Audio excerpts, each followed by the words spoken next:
अस्सलाम वालेकुम नाज़रीन, प्रोग्राम में खुशामदीद। मैं हूं एहतिशाम अमीरुद्दीन। नाज़रीन, जैसा कि आप जानते हैं कि आज बर्दाश्त के हवाले से आलमी दिन मनाया जा रहा है। बड़े अफसोस की बात है कि आज जब पाकिस्तान को आलमी सतह पर डिस्कस किया जाता है तो इनटॉलरेंस, हेट्रेड और एक्सट्रीमिज्म जैसी टर्म्स इस्तेमाल की जाती हैं। ऐसा क्यों है?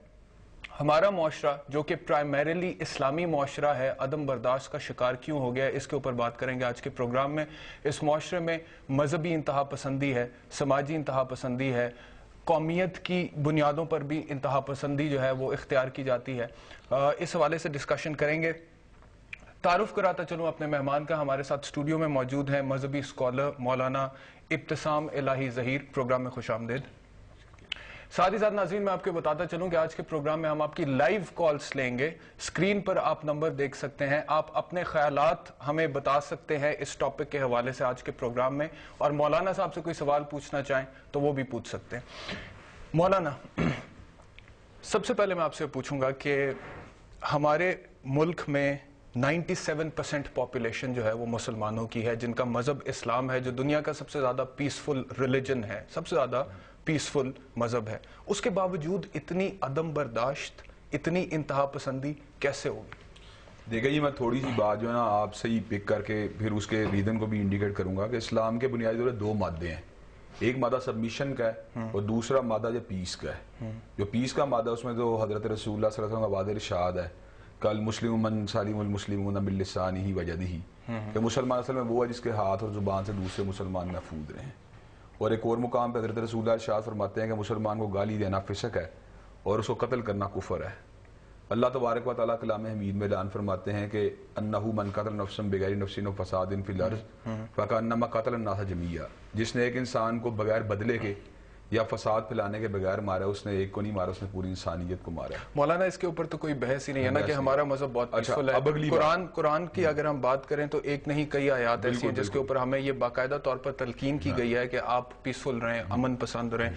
एक आयत है जो कि बहुत मशहूर आयत है, कुरान की अक्सर कोट की जाती है कि अल्लाह की रस्सी को मजबूती से थामे रखो और तफर्रका में मत पड़ो। लेकिन उसके बावजूद फिरका वारियत, फसादात, फिरका वाराना बुनियादों पर फसादात होते हैं। खुद मैं आपको ये बताऊं, बुनियादी तौर पर फिरका वारियत का या फिरकों का एग्जिस्ट करना ये कोई इस्लाम को डीफेम करने वाली बात ना होती। अगर ये फिरका वारियत का जो सारी की सारी डिबेट जो थी, दीगर तमाम फील्ड ऑफ लाइफ या दीगर तमाम फैसेट्स जो हैं डिसिप्लिन है लाइफ के, जहाँ पे मुख्तलिफ स्कूल ऑफ थॉट्स होते हैं, उनके दरमियान इंटरेक्शन भी होती है, उनके दरमियान एकेडमिक डिबेट्स भी होती हैं। अगर ये बात एकेडमिक डिबेट्स तक महदूद रहे तो मैं समझता हूँ इसमें कोई ना कबाहत वाली बात है, ना इसमें कोई हर्ज वाली बात है।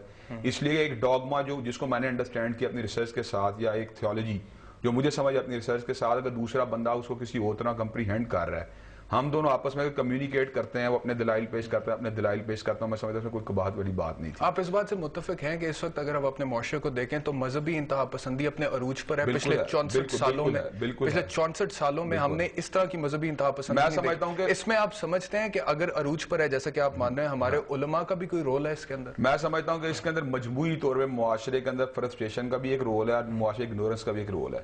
जो मुआशरा इग्नोरेंस के लिहाज से ये किसी कैफियत हो गई जहां पर अक्सर लोग अपने साइन भी ना कर सकते हो, और जहां पे मजहबी तालीम का आलम ये हो गया, कोई बंदे आम तौर पे, मैं मुआशरे के ऊपर यानी पूरे मुआशरे को डिफेम नहीं करना चाहता, लेकिन इन जनरल मुआशरे में सूरह फातिहा भी बहुत कम परसेंटेज के लोग जो है ना उनको पढ़नी आती हो, और लोग जो है ना अपने आप को मुसलमान कहलवाने के दावेदार तो हों, लेकिन उनमें इग्नोरेंस बहुत ज्यादा।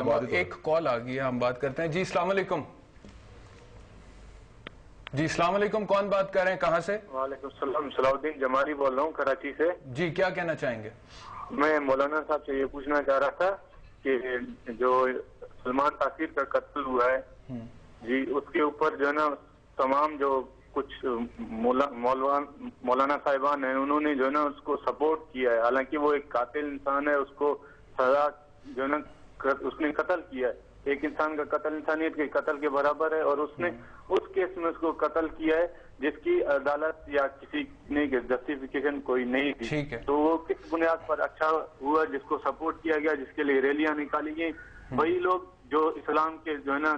ठीक है, तो आपका सवाल ये है मेरे भाई कि ये रैलीज क्यों निकाली गई मुमताज कादरी के हक में, ये सवाल है आपका? जी जी जी, ठीक है, हम पूछ लेते हैं, मौलाना से पूछ लेते हैं। जी देखिए जी, मैं समझता हूँ कि किसी भी नुक्ता नज़र की तायीद में रैली निकालना, उसकी हिमायत में निकालना या उसकी मुखालफत में निकालना, ये उसके परसीव करने वालों का पूरा पूरा हक होता है। لیکن اس ریلی سے دیے کہ اندر پبلک املاک کو نقصان پہنچانا یا کسی کی نجی پراپرٹی کو نقصان پہنچانا یا اس کی لائف کو تھریٹ ہو جائے، یہ بات مناسب نہیں ہے. اچھا نہیں، ان کا پوائنٹ شاید یہ ہے کہ ریلی نکالنا، احتجاج کرنا تو ہر پاکستانی کا آئینی حق ہے اور وہ آپ کرتے ہیں، لیکن ان کا پوائنٹ یہ تھا کہ جب آپ ریلی نکالتے ہیں ممتاز قادری کے حق میں تو اس سے مذہبی عدم برداشت کو فروغ ملتا ہے. آپ متفق ہیں اس بات سے؟ میں اس بات سے متفق. میرا عقیدہ ہے کہ اس کے اندر دو اسکول آف تھاٹس ہیں ہمارے معاشرے میں. ایک جو ہے نا لبرل فاسسٹ یا ریڈیکل ایکسٹریمزم بھی موجود ہے جو چیزوں کو صحیح طور پہ کمپریہینڈ نہیں کرتا.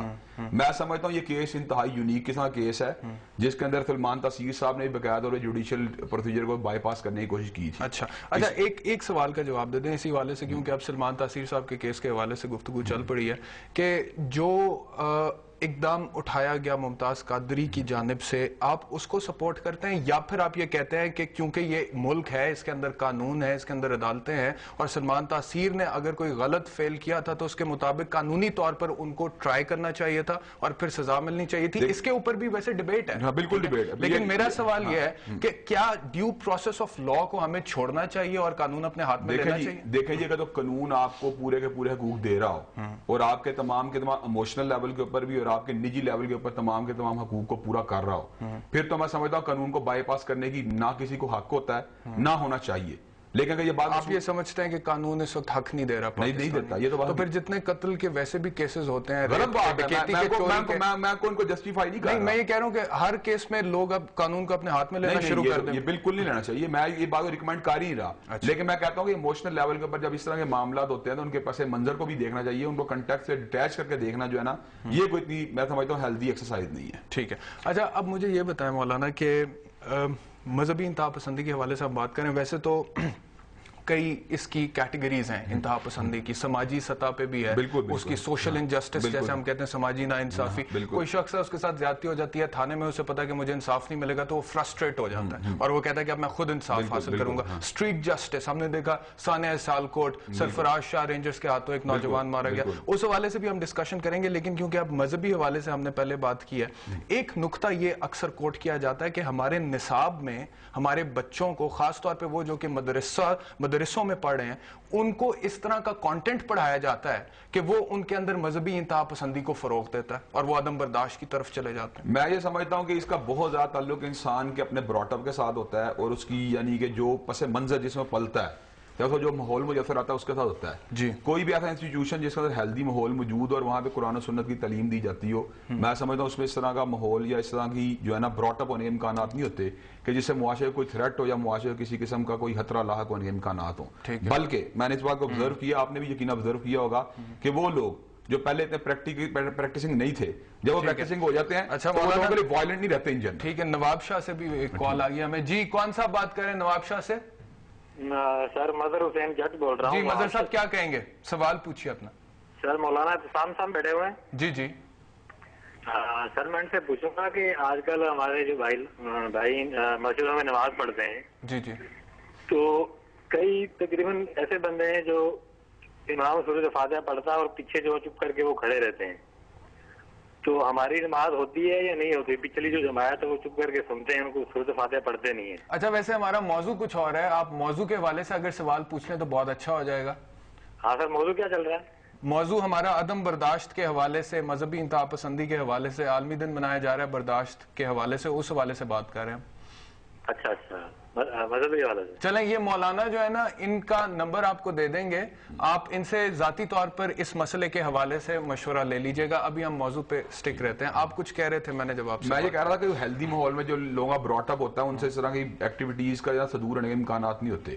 اس لیے کوئی چیزیں ہوتی ہیں نا وہ پوری طرح سبلائم بھی ہوتی رہتی ہیں، ڈیلیوٹ بھی ہوتی رہتی ہیں، ان کو باہر یعنی آؤٹ لیٹ کا موقع بھی میسر آتا رہتا ہے. انسان کے کویسچنز بھی جو ہیں جو ریز ہوتے ہیں ان کے جوابات بھی ملتے رہتے ہیں. لیکن جب کسی کا سنپ کیا جائے یا ماحول موجود اور ہیلدی نہ ہو یا ٹیچر موجود اور اگنورنٹ ہو، اب دیکھیں تو یہ امکانات کہیں بھی پیدا ہو جاتے ہیں. یہ ایک رپورٹ میں پڑھ رہا تھا جس کے اندر انٹرنیٹ پہ میں دیکھ رہا تھا، باہر ویسٹرن کنٹریز خاص طور پہ جب ہمارے حوالے سے بات کرتی ہیں، جی Pakistan is an extremist society, fanatics رہتے ہیں یہاں پہ، ریلیجس ایکسٹریمزم کو فروغ ملتا جا رہا ہے. انہوں نے لکھا جی 2006 میں مدرسہ جو ہیں وہ انڈر اسکروٹنی آئے ویسٹرن ورلڈ کے، جب شہزاد تنویر ایک لڑکا جو کہ لنڈن بامبنگز، انڈر گراؤنڈ بامبنگز جو تھی ان کے اندر उसकी वो मुलव्वस था, उसके हवाले से पता लगा कि वो स्पेशल मदरसे से ट्रेनिंग लेकर आया था यहाँ पर। अब आप ये बताएं, मैं थोड़ी बात को ना बिल्कुल थोड़ा खोलना चाहूंगा। 9/11 का भी एक इंसिडेंट हुआ था, उसके बाद भी कई इस तरह का वाकया हुआ था। वो लड़का जो था वहां जिसने अमेरिका के अंदर भी हमला करने की कोशिश की थी, आपको याद होगा। इन तमाम के तमाम जो तलबा का बैकग्राउंड मदरसे का नहीं था, यूनिवर्सिटी ग्रेजुएट से या मुख्तलिफ कॉलेजों में पढ़े हुए थे। और आपको एक बात बहरहाल माननी पड़ेगी कि जिस किस्म इंट्रीकेटेड किस्म के वाकया टेक्नोलॉजी के एतबार से, वो टेक्नोलॉजी मदरसों में ही पढ़ाई जाती। ठीक है, उनके एक और कॉलर आ गए, उनसे भी बात कर लेते हैं। जी अस्सलाम वालेकुम। जी अस्सलाम वालेकुम। हेलो जी जी बताइए, क्या सवाल है आपका?